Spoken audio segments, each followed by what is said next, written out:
first time I met Kristen Ross, and she was at the ABC show in Las Vegas, and I walked up to her booth and I saw what she was doing and offering and got to know her as a person and said, this is somebody I want to work with. This is someone that really knows what she's doing, who has put together something really, really valuable. And I think she'll agree that I said that to her from the first minute I met her. Let me tell you a little bit about Kristen. Kristen is a mom. She is also a personal trainer. She is a exercise physiologist and since 2000, and she's really focused on new babies and moms to be, and she's also a prenatal and postnatal fitness consultant. And she's here with us tonight to help us with the topic, which is how to have the healthiest pregnancy and postpartum period possible. And one of those things that is very, very important when it comes to your pregnancy and afterwards is maintaining a good active lifestyle and being involved in exercising. And so for those of you who are already exercising, this is very relevant. And for those of you who go, I don't exercise, this is even more relevant. Don't turn off the screen. You need to hear this, okay? So let's bring Kristen on the line and say hello to Kristen. Kristen, are you there? Yes, I'm here. Thank you so much for having me. It is an honor for me. Oh, Kristen, I'm just so happy. You know, like I was saying, it was just an honor to have met you that night. And, you know, I just knew right there. We could see pictures. There you are. There you are with your children. Can you tell us a little bit about yourself and how you get started? And, you know, like I was saying, I just really connected with you from the first minute I met you. Oh, likewise. You were just, of all the people we met at the ABC show, to both my husband and I, you were our highlight. You just, your personality is contagious, and so we appreciated that conversation on our end as well. Basically, a little about myself. I had been a full-time personal trainer and an exercise physiologist since 2000, and then in 2005, my professional focus moved towards the women's needs, and I became a prenatal and postpartum fitness consultant. For me personally, I had my first child in August of 2007, and I loved wanted to be home with my baby as much as possible, and so I chose to return to personal training only part-time. However, I had so many clients that were really in three categories at that time. They were either trying to conceive, and they wanted an effective workout but not overdo it, or they're pregnant, and they didn't feel comfortable working out without my instruction and guidance, or they're postpartum and they're just ready to shed those pregnancy pounds safely and quickly. Yes. And although I wanted to meet all of their needs, I really wanted to guard my time and be with my newborn and only work part-time. Yeah. So I from then on, I tried to find a prenatal or postpartum workout video to refer them to, but I couldn't find one that I'd even use for myself. Yes. So I was searching for a pregnancy program that honored each month of pregnancy, and so I, at that time, decided that, okay, if there wasn't one that I'd even used myself, and at best I could find one that recognized the difference between trimesters, but personally, through experience and education, there's just such a vast degree in the 7th month and 9th month for both mom and baby in regards to energy levels, strength, stamina, and the body changes. And so I thought, when I become pregnant again, I plan to do this myself. Yes. And I know in your program, you are pregnant throughout the entire program, demonstrating everything. Yeah. That's what's so phenomenal about the program. And we'll talk a little bit more about how it's structured later, but you are you are going through the program month by month, and you are pregnant in that particular month as you're demonstrating it, correct? Yes, absolutely. I thought that was very instrumental as far as I thought there needed to be a month-to-month workout video series for any fitness level and for any type of pregnancy one was experiencing.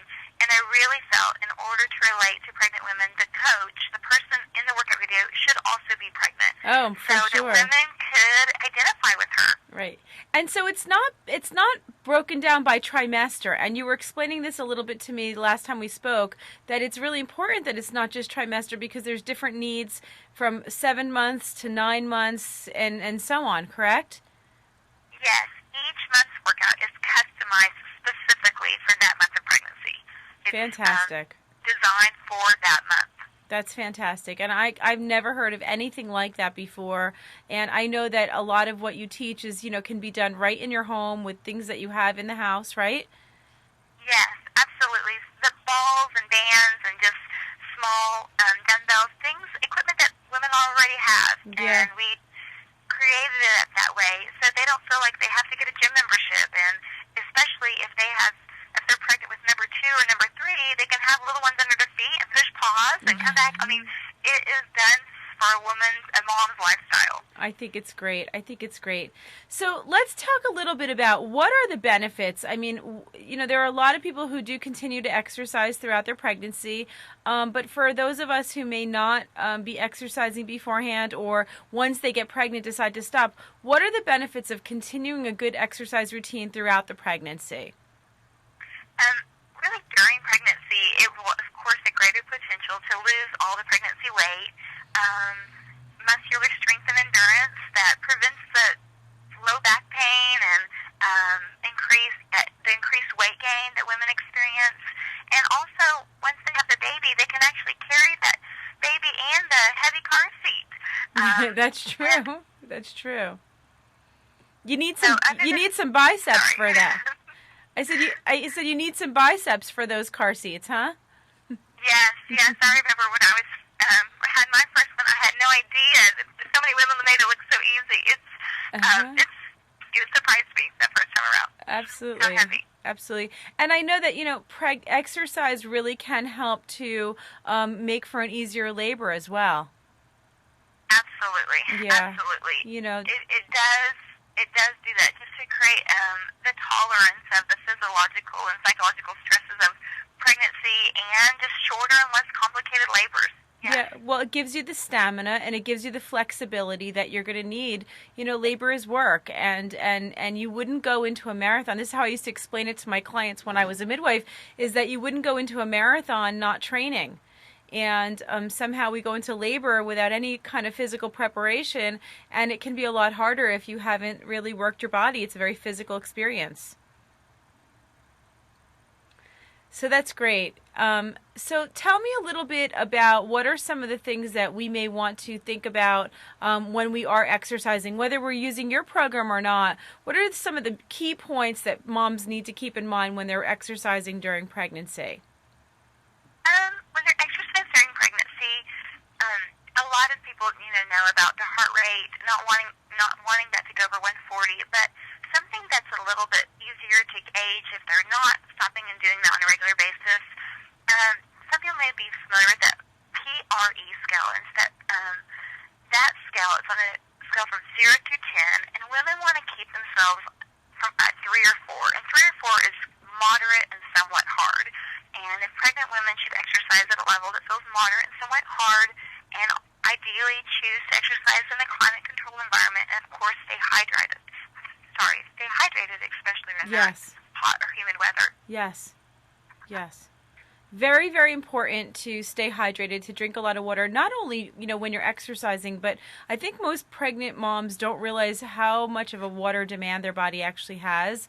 And specifically during the second trimester, there's even a greater demand as when you're somewhere between 24 to 28 weeks, your blood volume is expanding by almost 50%, and there's a huge demand for water. Your body will tell you that you need more water by, you may have headaches or you may have cramping, those kind of things. Obviously you want to check with your physician, but usually it's the first sign that your body's telling you that you need more water. And you could be drinking 8 or 10 glasses and you may still need more if it's really hot outside.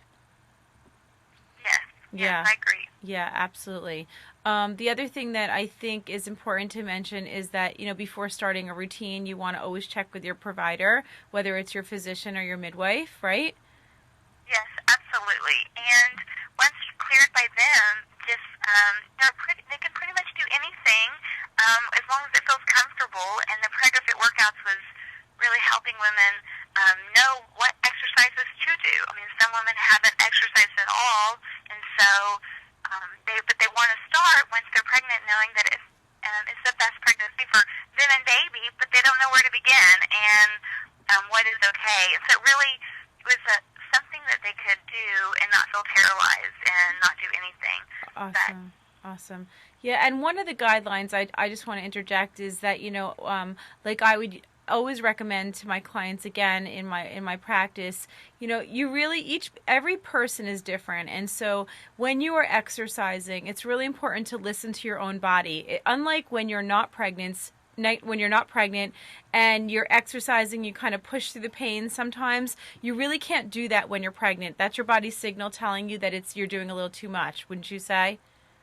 Absolutely. And I would say the things you should stop any exercise if you're developing shortness of breath, chest pain, extreme fatigue or dizziness, and perhaps, uterine contractions or even decreased fetal movement. I mean, so these are things where it's for sure pushing it too far, and people can do if they, are not listening to their body. Yeah, and it's sort of a unique situation because normally when you're exercising, you're building stamina and you can do more and more and more.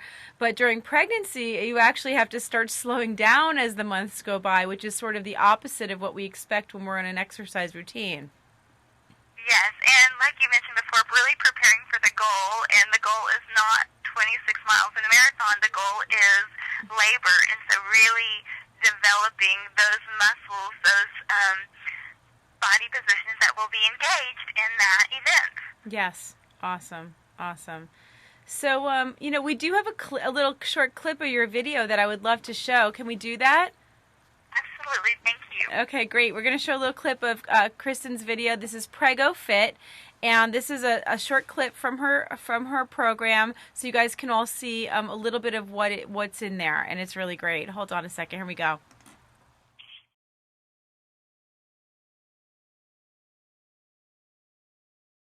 Welcome to the Prego Workouts. The Prego Workouts is a month-by-month pregnancy workout video series designed specifically for each month of your pregnancy. Are you concerned about doing what's right for you and your baby in the 2nd month as well as the 9th month? Then this video series is for you. We realize the complexities of fatigue, nausea, hormones, and the different energy levels that occur during pregnancy. So we strategically produced a total body workout with optional exercises for those days when your energy level is ready for a more challenging workout, as well as modifications for those days when you need to take it a bit easier. The Prego Workouts are safe and effective exercises that are easy to follow. Prego Workouts was created by pregnant moms for pregnant moms. Our goal is to offer you an incredible product to help you feel comfortable and confident working out. Whether you are just beginning a workout regimen for the first time, or if you're simply wanting to remain consistent in your workouts throughout your pregnancy. During each month of the Prego Workouts program, your personal trainer is pregnant right along with you. When it's your 2nd month, it's her 2nd month. When it's your 3rd month, it's her 3rd month. If you are just now learning about Prego Workouts, but are already halfway through your pregnancy, Prego Workouts can still be beneficial. Working out during pregnancy strengthens and tones your muscles and helps you build stamina, which you will need during labor and delivery. Every month's workout helps you set a proper foundation for getting your pre-pregnancy body back, regardless of which month you begin working out. So whether you were a couch potato or a marathon runner before becoming pregnant, the Prego Workouts program was created to meet your specific needs. Prego Workouts takes the guesswork out of worrying about what's best for you and your baby. So come on, let's get started. Okay, awesome, Kristen. That was great. Did everybody enjoy that? You see how easy that looks? It's so helpful because you could do it in your own home. And I just, again, love the whole idea of how you've broken it down month by month and how you are pregnant in that month for each video. It's so unique and it's just such a great job. I want to commend you on putting together such an amazing program for all the moms out there. Thank you so much. Your compliments are high. Yeah. Thank you so much. Yeah. I've gotten a lot of questions about, whether this can be used as a postpartum program as well, because a lot of moms, obviously, after they've had their baby, they want to get back in shape. Is there a way to get more use out of the program? Absolutely. It can be used postpartum. And people have heard, of course, maybe 6 weeks since they've had delivered, or perhaps 8 weeks. And month 9 is a beautiful stretching fasting routine designed, of course, you know, in that 37th through 40 week of pregnancy. And so if they had a baby, a few days later, they could, 2 to 3 days later, they could do this routine because it is so gentle on the body, just as gentle as it would be for a woman getting ready to have labor. And so they could do that immediately, and then on their second month out of delivering, they could do month 8, month 7, month 6, and just reverse it. That is so genius. I mean, so what they basically do is they start off early in the pregnancy, they work month by month up, and then after the baby, they reverse the program and work it down. Yeah. Perfect. Isn't that great? You really get to use it for a very long time, and I'm sure that being able to be home is fantastic, especially when you have your baby there with you, not having to leave a baby in a gym or get a babysitter or anything like that. It's really great. Can we answer a few questions with you, Kristen? Would you hang out and do a couple questions with us? Absolutely. Oh, great. Okay, so one of the questions came in from, let's see, this is Krista. Oh, I know Krista from Virginia, okay. And Krista wanted to know, when should we stop lying on our backs to perform exercises in pregnancy? Very good question. After the fourth month, you shouldn't lie on your backs. Just puts too much pressure and reduces the oxygen for both you and baby. Okay, great. And so the main reason for that, for those of you who may not understand, even when sleeping on your back, it's really because the major vessels of your body, the major blood vessels of your body run down the back of your body. And as the uterus starts to get heavy and the baby starts to get heavy, it can compress those vessels, which is why we tell you to kind of sleep on your side or lean to your side or stop exercising flat on your back, right? Would you say? Yes, absolutely. All right, good. The other question that came in, let's see, let me find it here and go through my notes. Okay, excuse me, everybody, while I'm going through my notes.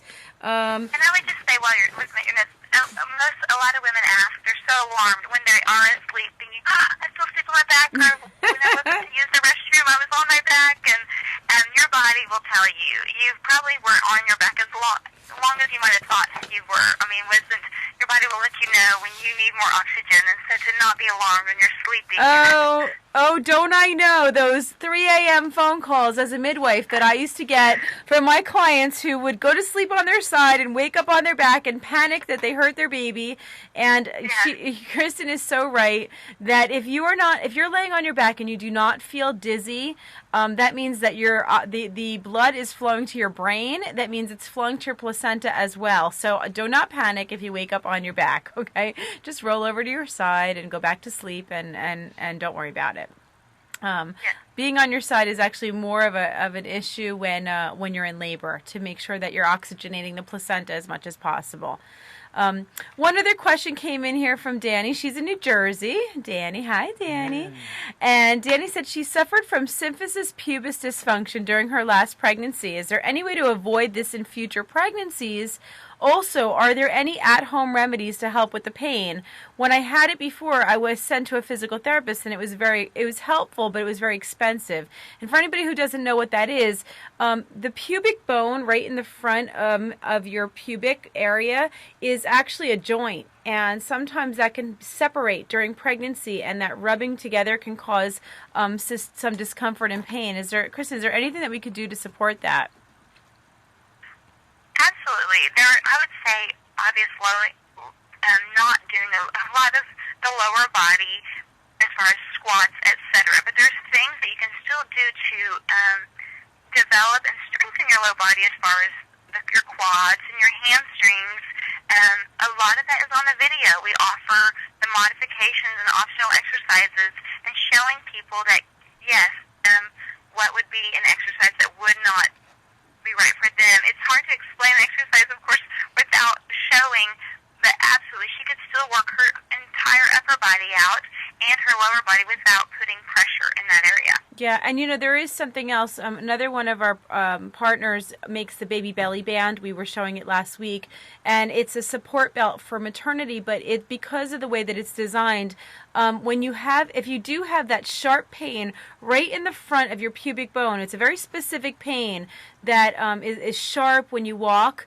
the idea is to push the hips together, and that baby belly band can be worn around the hips very, very tightly, and you'll feel relief immediately. And that's especially important to take to the hospital with you, because sometimes during delivery you can have a complete separation, and you'll want to wear it right afterwards. So the baby belly band can really work for that as well. And maybe for working out too. Do you ever recommend working out with a support belt? Absolutely. And again, it goes back to what we had mentioned earlier, as far as listening to your body. I mean, one day you may feel great, and one day there's just too much pressure. I mean, the baby's moved, and so you need to do something differently as well for that comfort. Kristen, thank you so much for being here. We look forward to having you here again with us. All right, guys, how was that? Wasn't that awesome? Wasn't that video awesome? Did that seem doable? I don't know. When I was watching it, I was thinking, I could do that. I could do that. I might actually get a copy for myself and start doing it with all of you guys. So why don't we start like an exercise club and just see how we're all doing? We could do a little fitness club together. And can dads do it too? Can dads do it too? Of course you can. Of course you can. We would actually love to see video of dads doing that. Oh, that's funny. Yes, let's all do it together. Okay, so let's move on here a little bit. First of all, I'm going to answer a bunch of questions tonight. We're getting back to our roots here. I got a bunch of stuff to go over, but I also want to answer some questions. Before I answer questions, I am going to go through some of the do's and don'ts, okay? I gave this a lot of thought of like, what is it exactly that I wanted to go over with you? Some of the basic do's and don'ts when it comes to pregnancy, and specifically pregnancy, and then also some postpartum advice, because it really does kind of cross over if you're breastfeeding as well. So some of the do's that I came up with, and these are basic things. We're talking about eating healthy. And what does it mean to eat healthy? You hear that all the time, eat healthy, eat a balanced diet. But what are you really trying to look for? Variety is one of the most important things, is to get the variety, to get the, the good amount of complex carbohydrates, the proteins, the good fats, making sure that you're adding that into your daily diet. This is not about perfection, but about really trying to just be as healthy as possible as you can to build up your body stores so that your baby doesn't take everything from you, because, the baby will really, break down every muscle to make its body, break down all your bones to leach calcium, and you'll really suffer. So you really want to take good care of yourself and eat well. Fresh foods are the way to go, and really trying to avoid as much microwaving as possible. So, when was it? A couple weeks ago, we had Alicia on here talking about packaged foods and the BPA in packaged foods. You really want to try to stick to as much fresh food and less processed food as possible, especially when you're pregnant, but really all the time, and microwave as little as you can. Organic wherever you can do it, and the most important things, in my opinion, to do organic are the fruits and vegetables, your eggs, very, very important, and any kind of milk products, and your meats if possible. There's so many hormones and pesticides and steroids and things that are put into our foods that, especially when you're pregnant, you really want to try to avoid. It may cost a little bit more money, but in the end, it's going to be worth it when you can try to eliminate. And again, it's not about living in a bubble and doing everything organic, but those are the main things to try to focus on as much as you can. Speaking of eggs are an excellent source of protein, one of the best foods that you can eat while you're pregnant. Some of you are going, oh my God, I can't even think about an egg when I'm pregnant. The best part of the egg, for some of you that don't know, is actually the white part, okay? That's where all the protein in it is a perfect source of protein for pregnancy. The yolk carries most of the fat. So if you feel like you can't eat the entire egg, eggs are, the white of the egg is the best way to go, and usually can eat it in one bite. Right. Okay, so let's move on. Supplementation, okay? Some of the supplements that you want to really think about, and these are ones like beyond your prenatal vitamin. And if you're taking a prenatal vitamin, I think some of you all know how I feel about these prescription prenatals. They're insufficient. They're not enough. There's not enough calcium. Most of them, even the best ones on the market, have only 200 milligrams of calcium in them. When you're pregnant, you need somewhere upwards of 1,500 milligrams of calcium per day, and when you're breastfeeding, up and above 1,700 milligrams of calcium a day. And you can get calcium from other sources than just dairy. You can get it from all kinds of green leafy vegetables and foods that are very rich in calcium, and also from a supplement if you cannot have dairy, okay? So make sure you're taking your calcium, and then avoid the DHA, that synthetic DHA that I talk so much about in the formulas, the one made by Martech, okay? Look at your prenatal vitamin. If it has that DHA in it, you want to start avoiding that and cut that out. I do like the Nature's one, the Nature's Plus prenatal vitamins are my favorites. I took them while I was pregnant, and I took them when I was breastfeeding, and I take them as a multivitamin in between. I never felt sick, and there was 600 milligrams of calcium in it. But you don't want to take all your calcium at one time. Your body cannot absorb so much at once. You want to spread it out throughout the day, or you'll just pee half of it out, and it'll be just a waste of money going down the toilet. Very important in that DHA is to actually have the omega-3s, which add to building DHA. And DHA is extremely important early in pregnancy, the last trimester of pregnancy, and then while you're breastfeeding. It's critical to your baby's brain development, and also for you to help stabilize your hormones, to reduce the risk of depression afterwards. And so omega-3s are important. It's hard because most of the best omega-3s come from fish oils, but we are so limited in the amount of fish that we can have while we're pregnant due to the mercury levels. So you want to avoid the big fish, like the high-end feeders, like the swordfish and the tuna. It's what happens is they accumulate, all that mercury accumulates in their bodies. So you want to stick to the smaller fish.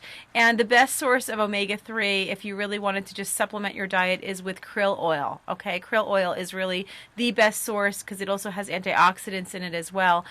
So if you can go out and get a good pure krill oil to add to your diet, and then stick to a vitamin that does not have the synthetic DHA in it, that would be my best recommendation. Also, vitamin D. Okay, vitamin D is extremely important, and get the best source of vitamin D is free. It is the sun. Okay, just getting a little bit of sunlight each day, being out, exposing your body to the sun for 20 minutes to a half an hour each day is going to help your body to synthesize vitamin D.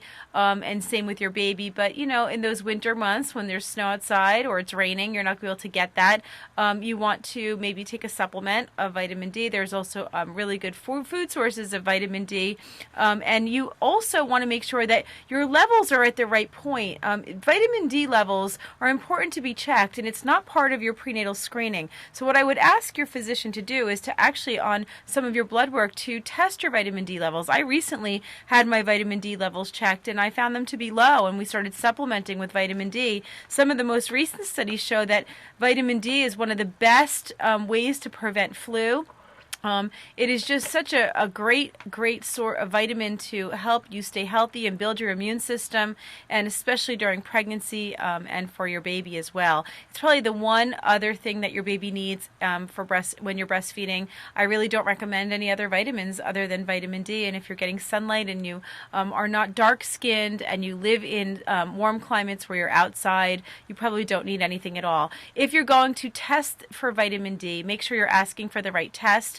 I'm going to read this one here because there's two that are very similar. The one that you're asking for is the 25 OHD, okay, 25 OHD. That's going to tell you what your vitamin D levels are, and I think they should be somewhere around 60 is normal.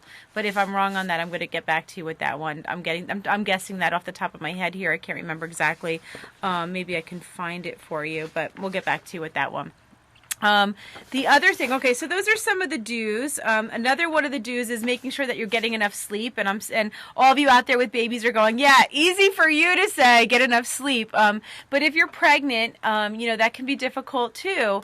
Your body's kind of getting you used to not getting enough sleep. And I want to make sure I give you a couple of tips here on how to get enough sleep, because you really do want to sleep enough while you're pregnant. Getting to bed early enough is very important. Going to bed early, don't stay up very late. Don't drink water within 2 hours of going to bed, or you're going to be up all night peeing. Your bladder is small. Okay, somebody said, what is sleep? Yeah, I know what you mean. It does get better when they hit around 7, then they finally start sleeping.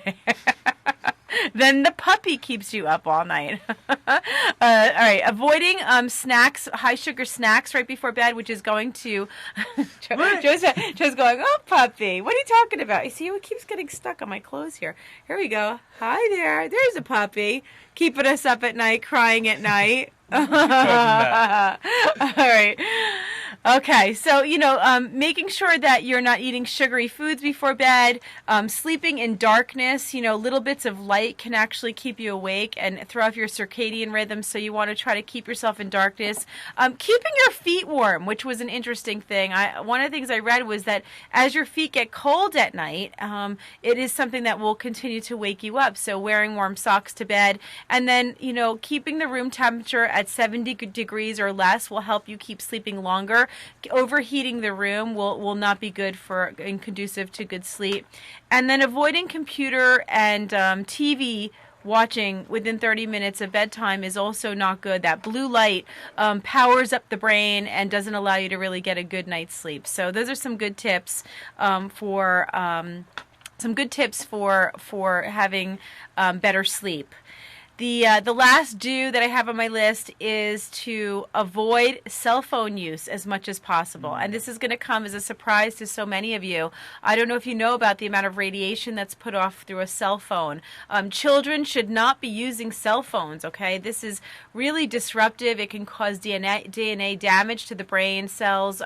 The children's skulls are much thinner, okay, than adults, and so cell phone use during pregnancy, the fetus really has no protection against this. So you want to really try to avoid the cell phone use as much as possible, and this even includes wireless phones, not just cell phones, but all that radiation is there.